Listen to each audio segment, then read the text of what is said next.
go. I am here with Byron Gray, FBO Services Director at Naples Aviation. We just went through Hurricane Ian, so we're going to spend a little bit of time talking about that, the recovery efforts, and what we're doing for airports, for business aviation, and sort of what the community response has been. Right. Talk a little bit about the prep efforts and what you did through the storm. But before we get to that, who are you? What do you do? How'd you get it started? What's up? Absolutely. Well, good morning, Steve. I'm happy to have you here. Happy to be here. It's a privilege. I work Naples Aviation, which is a part of the Naples Airport Authority. I started there back in December of this last year. Prior to that, I've been in the FBO business for 27 years. Where I've worked with Landmark, worked with Signature, and then I got into the fuel business. I did fuel sales for Eastern Aviation Fuels, which is now Titan. Did that for 10 years. And my wife's in aviation as well. And she happened to take on a job in Naples, Florida, which brought me down there. And this opportunity came up with the city or with the airport authority. And it was right up my alley. And it's 10 minutes from my house. And I'm no longer traveling 3 to 4 days a week. And so you're in paradise, right? And I'm in paradise, right? Maybe not paradise quite right now, but it is paradise. I tell you, the Naples Airport is a great organization. I am very privileged and proud to be a part of it. I have a great team of individuals. We have 135 people with the airport, and then the FBO itself, we have about 84 people.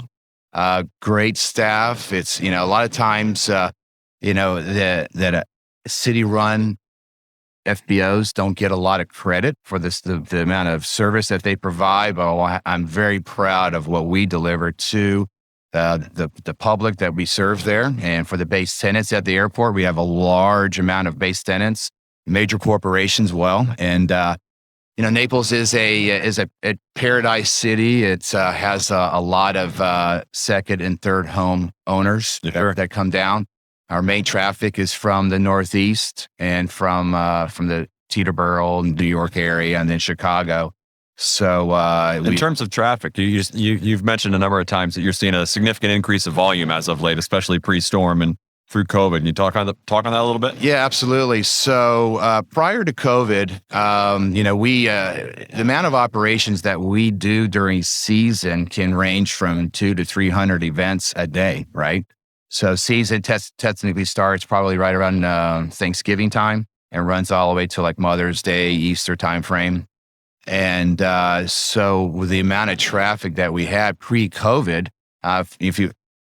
easiest way to do is to correlate it back to gallons, right? So pre-COVID, we were running about 6 to 7 million gallons a year. Sure. And then after COVID, just as of last year, we finished out at over 13 million gallons. Wow. So if you take a look at it from that perspective, I like to analyze things. Like our average uplift is like 450 gallons. So if you can take that and tell you how many amount of operations that we do. Now, we Naples Aviation, which is the name of the FBO for the authority. We're a part of the authority. There also is like Naples Jet Center, right? Yep, they're an FBO as well, but we pump all the fuel there at the airport. But Naples Jet Center is a maintenance home, and they base aircraft there, so they do a whole large amount of business as well. So there is technically 2 FBOs there, though, that we pump all the fuel. But the uptick in the amount of growth that they've received as well is just over the top.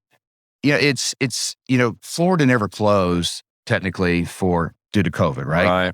And so we got a lot of individuals that, migrated down. I mean, the amount of growth, just like, you being up in Fort Myers area. I mean, the amount of growth that we have seen in Southwest Florida has just been over the top. Not tapering at all. So, and of course, home values have gone up considerably as well. And so it's drawing everything. Now, mind you, I will say that we feel that due to where the economy is right now, right? And then obviously post Ian, right, will have an effect on us from a traffic standpoint. But, and now that the North is open, I think we're going to see a little bit of stabilization and some normalcy come back to the equation. But post Ian, this current year, I mean, we are back to normal. It seems like again. But I think we're going to, in the next 2 months, depending on how quick we recover, right?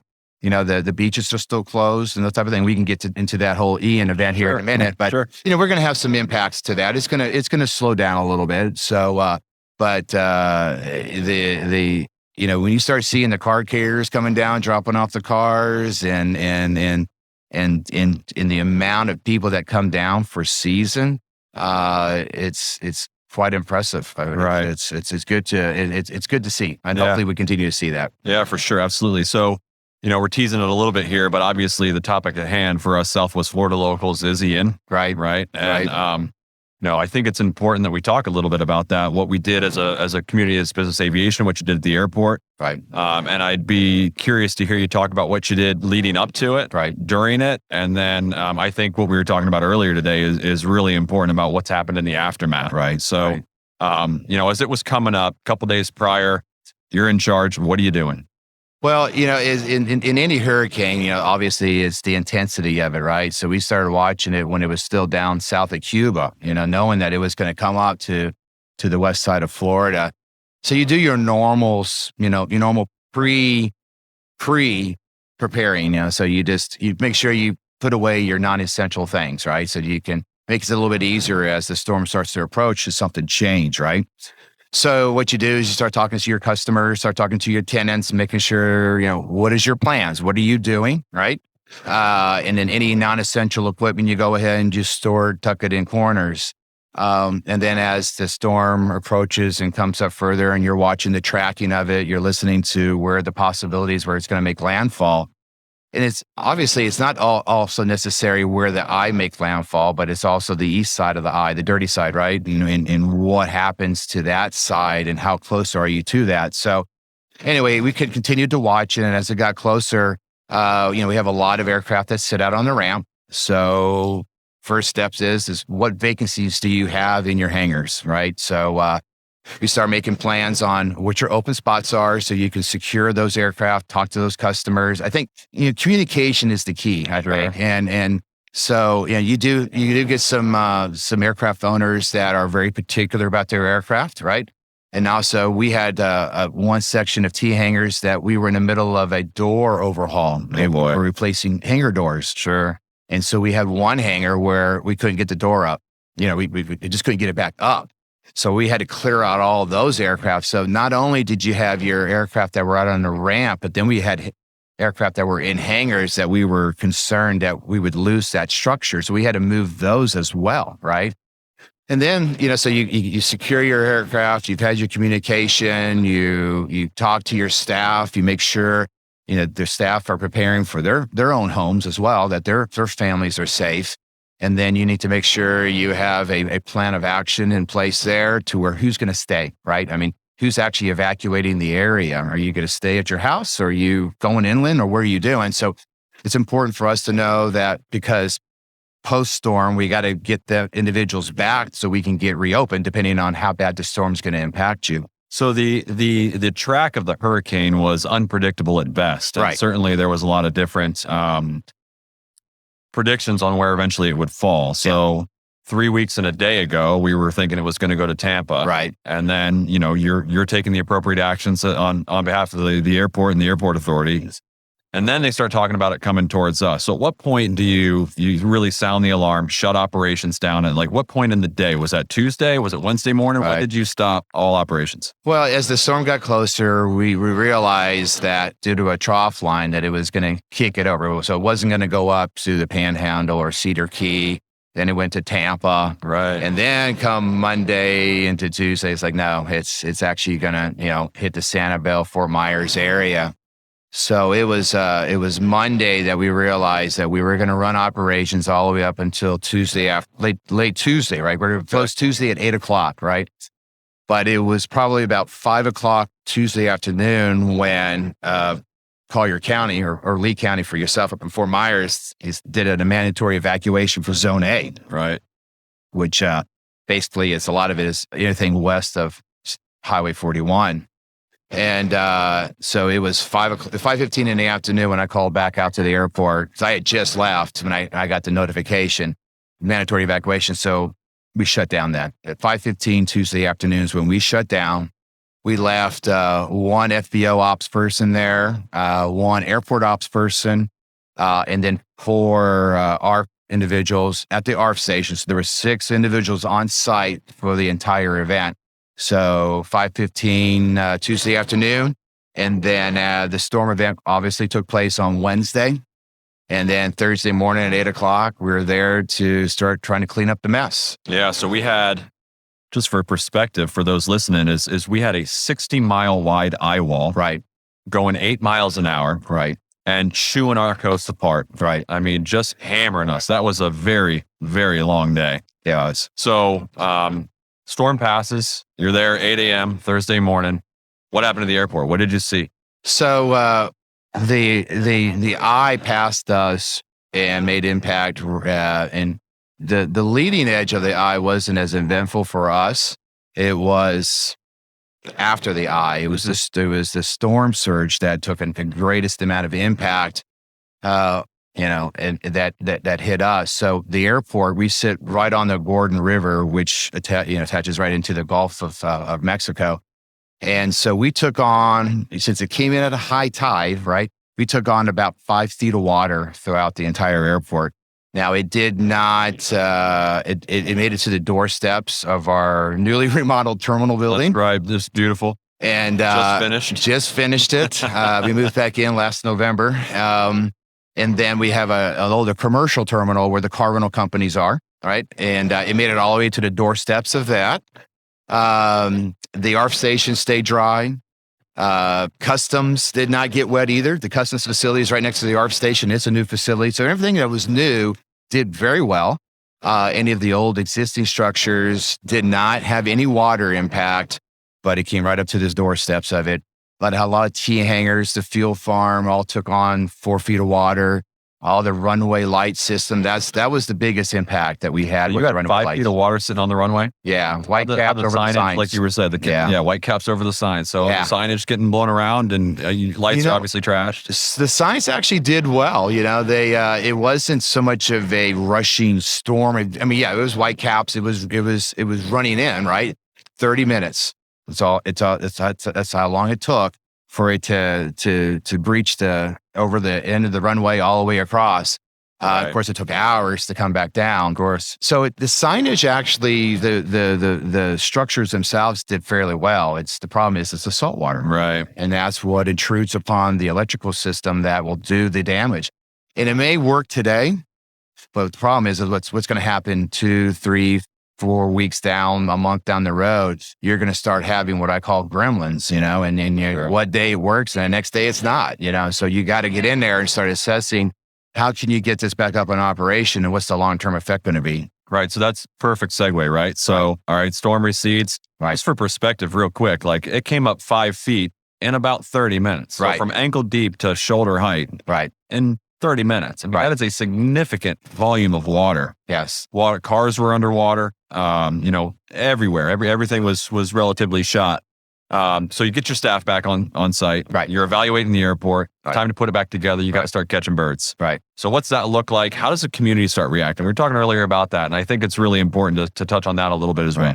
So I think that, from everybody's impact, we have 135 employees, 8 of them, and 8 of them at least lost everything they had. It was out on the curb, right? We have a lot of other individuals that receives, storm damage as well. So the airport, we pulled together who we could, that wasn't majorly impacted by the storm, that could be on site, start getting things cleaned up, because we want to get reopened for emergency situations, for, search and rescue operations. And how quickly did they show up? We actually didn't get, because what happened is actually RSW, right? So Private Sky up at RSW, FBO up there, the military had already set up operations up there. So most of the major evacuations was actually taking place up in your neighborhood, up in the Fort Myers area. So we had inundation of water, but not to the extent that Fort Myers and Sanibel and Captiva and all of them had, right? So we got water, we got inundated. But the amount of, local citizens with their own boats and everything, we were able to facilitate, not we or me, but individuals able to facilitate any sort of rescue that may needed to happen at that point in time. It wasn't, the winds, it was a category 4, which I think once they reassess it, it'll end up being probably a category 5, my assumption. Yeah. So it was a major wind event, right? I live 3 miles from the coast but I'm only in a zone C. So I didn't, zone A is right across the street from me. So it was there, but I was blessed. But the citizens, as each day went by, the blue skies, it's interesting. It was such a large event that it ended our rainy season. Yeah. And it's like fall right now. Yeah. As you drive down the road, right? And just get a little off subject, but as you drive down the road, all the trees on the south side of the trees are all brown.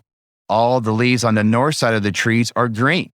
It's the salt spray, right? And leaves are falling in the air, and it's like today it's 60 degrees down there. Yeah. So it's like fall's in the air. So this storm was so large and had such an impact on the environment and people's lives. It's just incredible. And you want to talk about a silver lining. I mean, we were out there doing recovery efforts across the community, and it wasn't 1,000 degrees like a normal September day. The humidity did not exist. Right. I mean, it was there, but it wasn't like a normal hurricane that happens in Florida. And You're absolutely right. It was pleasant out. It was pleasant. That was a blessing. Yeah. It was a blessing, right? And as each day went by, you could see the bigger picture, right? Because in the midst of it, you're in shock, right? It's an emotional event, right? Because it affects everybody a little bit different. So we became a donation center for Pine Island. Yeah. So I loaded 2 12-footers and 1 16-footers full of U-Hauls full of material that was sent. The Cajun Navy took it to those individuals in Pine Island. And that's just one aspect of it. And plus, then we went out into the neighborhood. Gulfstream came down with a G150 with a bunch of water and supplies and Chick-fil-A.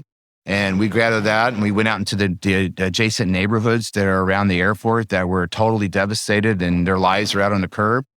Started passing out waters and food and everything that we could do, right? When we prepare for season, we make sure that we have at least 10 pallets or so of water. So we had enough extra water and we were able to get a resupply.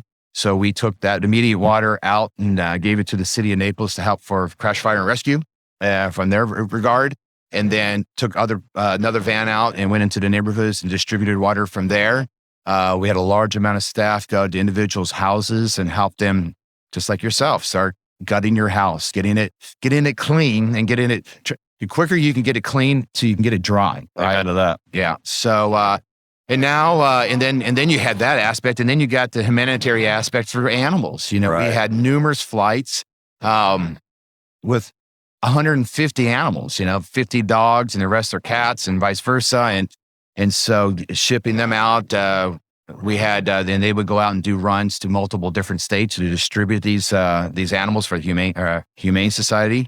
And then last Friday, we took on 28 pallets of dog food and stored it for the Humane Society that was donated to them. They have no place to keep it. So, look, we can't do, we're trying to do everything that we can, right? And it still doesn't seem to be enough, right? Mm-hmm. And then with those individuals that lost, everything through AAAE, right? Chris Rosansky is a part of the AAAE organization. He reached out to them, and Chris is our executive director.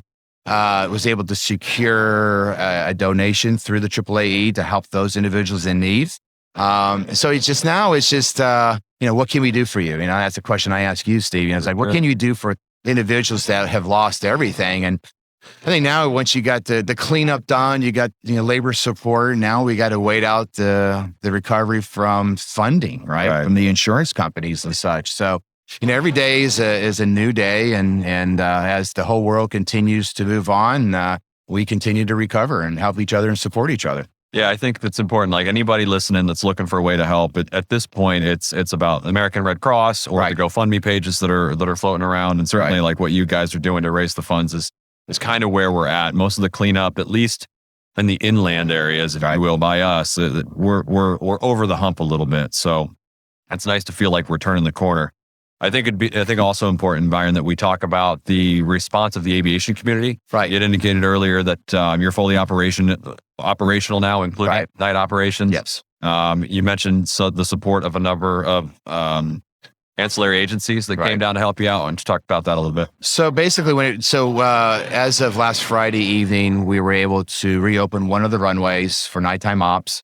We're just it's every day it's a new repair. We're still doing a full assessment on the amount of damage that we've incurred there at the airport. We had a great amount of responses from a lot of airports that had extra lighting. Barry Brown, our director of operations, was able to secure that through CDOG as well, and brought in resources and people and material to get us back in that type of operation. So the amount of responsiveness from the aviation community from other airports, we try to lend as much assistance that we could to, say, Punta Gorda. So we try to reciprocate back, on what things that we didn't have damaged. So whatever we could lend GSE-wise or labor support, we're there to support that. And then additional aviation, support, like I mentioned, Gulfstream coming down, bringing material. We had numerous individuals, bringing passengers down for whatever reasons, and they load up their airplanes. I had one crew from a sovereign said, we loaded up our, the whole baggage bin full of stuff. The passengers didn't even know that it was on board, and so we're just collecting all these things. And so once we got through the Pine Island material collection, then we started with everything else that we received. We went through the Barry Chapin, St. Matthew's House. There's different organizations that supply, aid. So the amount of responsiveness, it was just been over the top. It's really a warm feeling, right? It's an emotional event, and to see everything that's lost.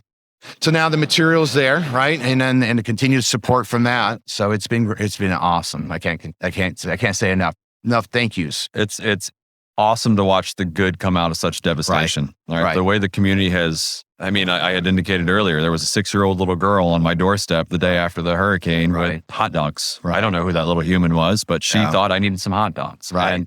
And those little acts of kindness, I think, are going a long way. So, another message that when people are in need, show up and help. That's right. Just show up. Don't ask them what they need. Just show up and help. Right. I think that's the biggest takeaway for me personally, in this immediate sort of hindsight. Well, because it's overwhelming. It is.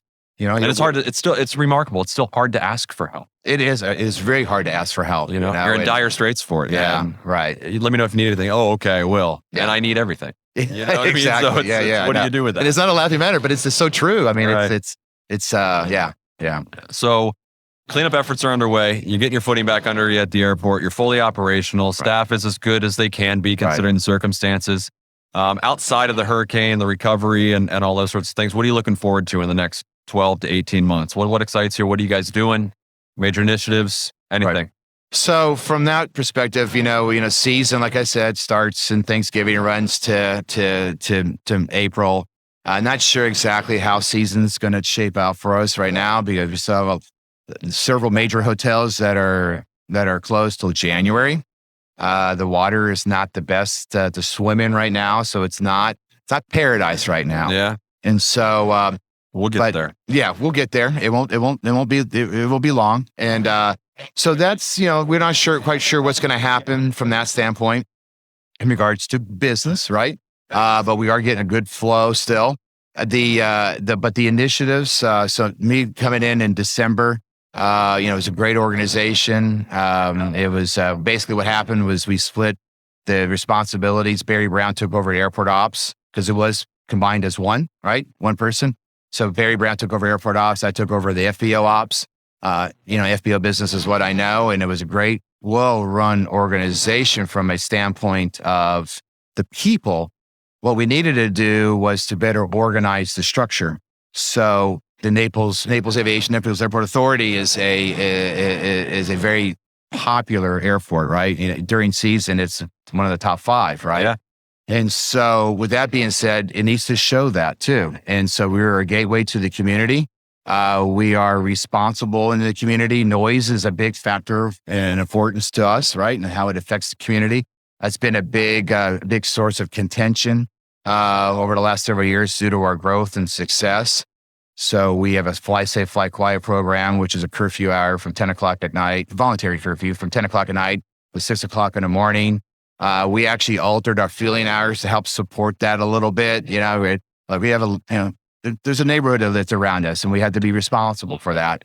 So we do what we can. But in that regard, I had the initiatives. There was an announcement yesterday. We are part of the Argus program. Argus has a program for charter operations for gold, silver, and platinum type of qualifications. While we're doing that, we're a beta test site with them or a classification certification program. So we're going to start that, and we'll have that completed here soon. And then in regards to, we're going out for ISBA certification as well. And the reason for those things is that because, it's all about presentation, right? You have to have a good base. You have good trained, qualified individuals. I have a training staff of 3 individuals.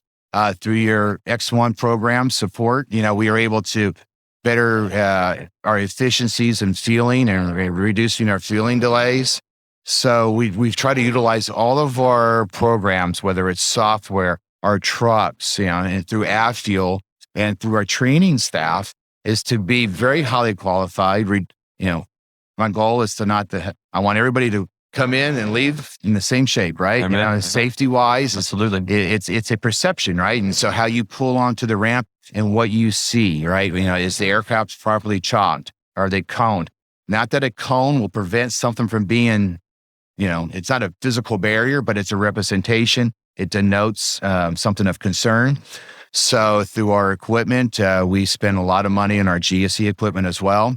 So through the infrastructure development of our terminal building, we spent $7.5 million on our renovation from our training staff, from our software, and through accreditation. I want everybody to understand that Naples Aviation is a very qualified, top-notch FBO, and it shows that. That's absolutely outstanding. Yes. That's awesome.